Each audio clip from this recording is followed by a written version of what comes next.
These people you see here work for the United States Secret Service, the most advanced and well-trained individuals in the world. They're equipped with the best intelligence, best weapons, and the best training, right? Senator Hawley.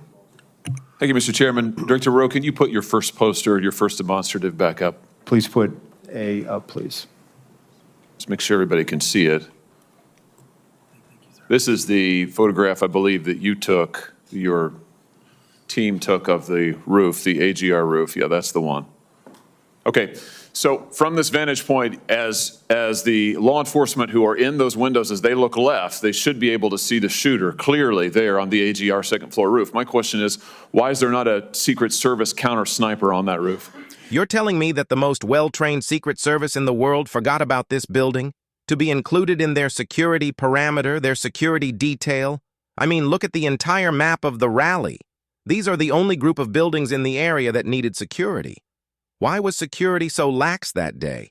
So, Senator, when we post up, our methodology is to look at things that can see in on our protectees so that they can provide that coverage. But why is there not a Secret Service counter sniper there with clear line of sight? That roof has a clear line of sight to the former president. Why didn't you put a Secret Service counter sniper there?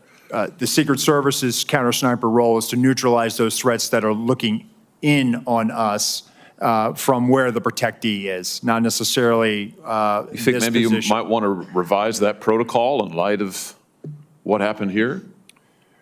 They were protecting the principal, and I think the principal got shot. Understand that, sir. So do you think you might want to revise the protocol? Let me ask you this. Who was the lead site agent who made the decision to leave the AGR building completely outside of the security perimeter? Who was that? Senator, I cannot give you that name. This person is operational. They're still doing investigations. They're still doing protective visits. Have they been relieved of duty? Senator, they have not been relieved of duty. I know their name, by the way. Why have they not been relieved of duty? They are still cooperating, not only being interviewed by the FBI, but also by our Office of Professional Responsibility. And we will let the facts of the mission assurance and any further investigations play out. Isn't the fact that a former president was shot, that a good American is dead, that other Americans were critically wounded, isn't that enough mission failure for you to say that the person who decided that that building should not be in the security perimeter probably ought to be stepped down? I totally agree with Senator Josh Hawley on this one. Why did the lead site agent of the United States Secret Service exclude this building? Why was Thomas Matthew Crooks, the gunman who shot at Donald Trump, allowed to climb that roof? Senator, I think you're using the word decided, and I think we need to allow the investigation play out to include. So who did make the decision then? If it wasn't the lead site agent, who made the decision not to put that in the security perimeter? Senator, you're zeroing in on one particular agent. I want to find out exactly what was the entire decision process. So I think I want to be neutral and make sure that we get to the bottom of it and interview everybody in order to determine if there was more than one person who perhaps exercised bad judgment. Well, sure. My question is, why don't you relieve everybody of duty who made bad judgment? So yeah, you're right, I am zeroing in on somebody. I'm trying to find somebody who's accountable here. And so you're telling me that the person who made the decision not to include this in the perimeter has not been relieved of duty. What about the person who's in charge of the interoperability of radio frequencies between local law enforcement and Secret Service? Has that person been relieved of duty? No, Senator, because interoperability is a challenge, is a greater challenge than just one person. On that day, we had a counterpart system. It failed As the person who made the decision to send Donald Trump onto stage knowing that you had a security situation, has that person been relieved of duty? No, sir, they haven't. Has the person who decided not to pull the former president off of stage when you knew that, in your words, the locals were working a serious security situation, has that person been relieved of duty? No, sir. Again, I refer you back to my original answer that we are investigating this through a mission assurance.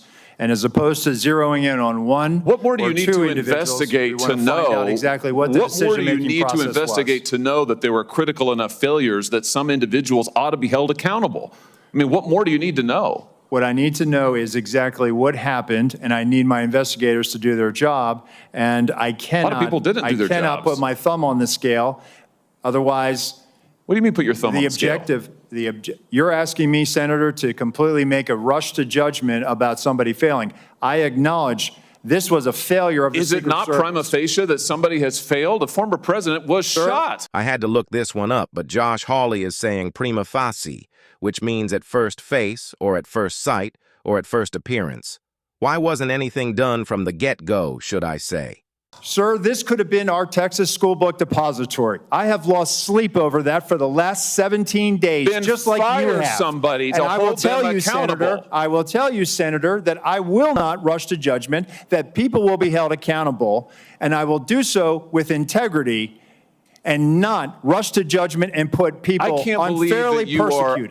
Unfairly persecuted? Unfairly, We've got people who are we dead. have to be able to have a proper investigation into this, Senator. You said earlier that you've got to make sure that your protocols are followed, and unless there's a protocol violation, people wouldn't be disciplined. I would just say to you, I don't really care that much about your protocols. I think if your protocols don't provide for the fact that when a former president is shot, when an American is killed, when other rally-goers, innocent people who just showed up on the day, when they are shot at and critically wounded, if that isn't a protocol violation prima facie, you should revise your protocols. Senator, I think this is where you and I agree. This was a failure, and we will get to the bottom of it. If these individuals haven't figured it out by now, I can assure you that they never will. How long does it really take to conduct a thorough investigation? Why are they dragging their feet and delaying the process? Is there a cover-up happening? Is something suspicious going on behind the scenes? Well, I hope you're going to do something about it. Let me ask you something else. The Real Clear Politics reports this morning that you were directly involved in denying additional security resources and personnel, including counter-snipers, not just to this event, but over the last 2 years, that President Trump's team repeatedly asked for these additional resources, and you personally were involved in denying them. Is that true? Senator, as I stated earlier, that is not true. So you never denied any resources to former President Trump's team? No, not me. No, sir. And you weren't involved in any of that? You were never involved in the decision-making? No, sir, I was not. Let me ask you just one or two other things here quickly. Well, whistleblowers tell me that, in fact, law enforcement were stationed to be on that roof and that law enforcement abandoned their post because it was too hot. Is that accurate? Senator, I have heard that as well. Again, they posted up inside. And I think moving forward, as I said earlier, we're going to ensure that state and local counter-snipers are on roofs. But do you know if someone was supposed to be on the roof? Do you know if someone was in fact? That's what the whistleblowers tells me. That may or may not be accurate. Do you know that to be the fact? Was somebody posted to the roof, local law enforcement or whomever? I do not know that to be a fact. Well, can I ask you why you don't know that? Again, Senator, we are looking at this, and they should have been on that roof. And the fact that they were in the building is something that I'm still trying to understand. I just want to express my frustration, Director, that 17 days or whatever it's been, that whistleblowers are telling us more than you are, and you don't know, you haven't ascertained if there was supposed to be law enforcement on the roof. That seems like a pretty basic fact. I'm also told that local law enforcement suppliers offered the Secret Service drones, and you declined them. Is that true? So, Senator, one, I've been very transparent and forthcoming. Your agency has not been transparent and forthcoming, so please, let's not go there. I have been forthcoming, sir. That remains to be seen. You've been on the job a few days. So far, you've fired nobody. Now, the drones. Thank you, Were sir. you offered drones? Senator Hawley. So there was an offer to fly a drone on that day. And why did you deny it? Again, I think the ability of local law enforcement to provide an asset. Do subscribe, follow for more like this. Thanks for watching.